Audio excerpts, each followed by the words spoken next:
আমাদেরই হয়েছে। এবার সবাইকে বলে দেবো। চলো বাপ চলো, চাইটি খেয়ে নাও গা।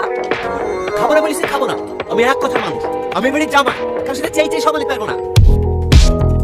আমি আর পাচ্ছি নি, এমনিতে বিবাড়ি কাজে খেঁচা বাঁচা, তার উপর জামাই বেশি। পচা দেওয়ার সময় হয়ে গেছে, টেবিলগুলো সব ঠিকঠাক করে দিয়ে দিবি, কারোর জন্য খাতে হতে বলবি না। হ্যাঁ ঠিক আছে চাচা, ওয়ালি তোমাকে টেনশন করতে হবে না। কেন আবার কি হলো?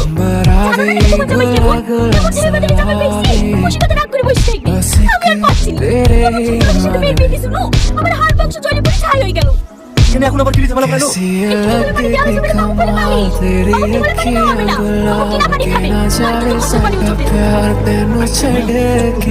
हो जाए तेरा ये दीदार कोई ना संभाले पावे सादा प्यार तुझे के कैसी लगती कमाल तेरी अखियाँ